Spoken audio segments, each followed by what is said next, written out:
saya Iqbal Fadila. Saya di sini akan menjelaskan materi Capture 3, yaitu Getting Started in a Second Language, memulai bahasa kedua.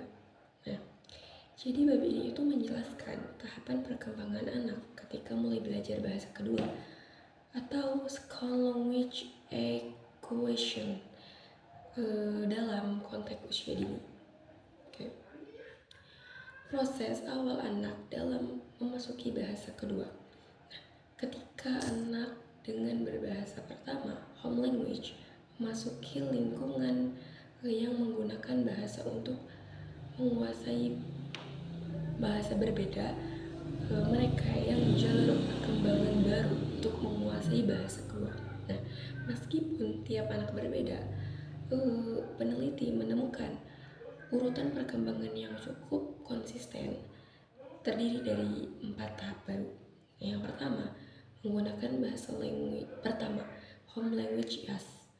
Nah, anak tetap mencoba berkomunikasi menggunakan bahasa ibu mereka di lingkungan baru. Namun, karena orang lain tidak memahami bahasa itu, anak akhirnya menyadari bahwa bahasa yang dia gunakan itu tidak efektif. Nah, lalu yang kedua itu periode nonverbal atau non-verbal period. Setelah sadar bahasa pertama tidak berfungsi, anak memasuki masa diam atau silent period. Nah, mereka jarang berbicara dalam bahasa baru, tetapi mereka itu mengamati dan menyerap kosakata pola bahasanya. Dan yang ketiga, mulai berbicara dengan frasa atau kata tunggal, atau juga disebut telegraphic speech. Di tahap ini, anak itu mulai menggunakan kata lepas atau frasa sederhana dalam bahasa kedua, seperti mind, go, no more. Bahasa mereka belum sempurna, tetapi mulai dipahami oleh orang lain. Nah, lalu tahap yang keempat, mulai menggunakan bahasa kedua secara produktif atau productive language as. Nah, di tahap ini anak itu dapat membuat kalimat sederhana dan mulai berpartisipasi, bereksperimen dengan struktur bahasa yang baru. Nah, kesalahan tata bahasa sering terjadi, tetapi anak itu mulai membangun komunikasi dua arah yang lebih lancar.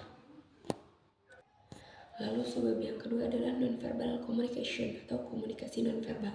Nah, anak yang belum berani berbicara masih berusaha berinteraksi melalui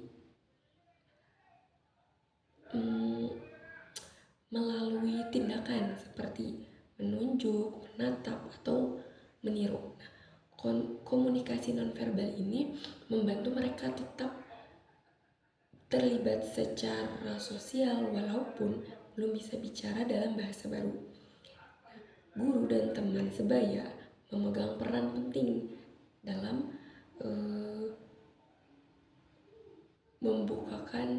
memberikan dukungan yang positif.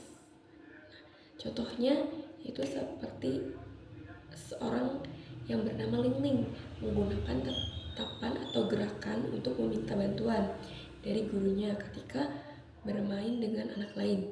Nah, memulai gerakan dan ekspresi wajah, Ling Ling bisa berpartisipasi dan menyampaikan maknanya itu tanpa kata. Itu yang dinamakan non-verbal communication ya. Tidak dengan komunikasi tetapi dengan tindakan.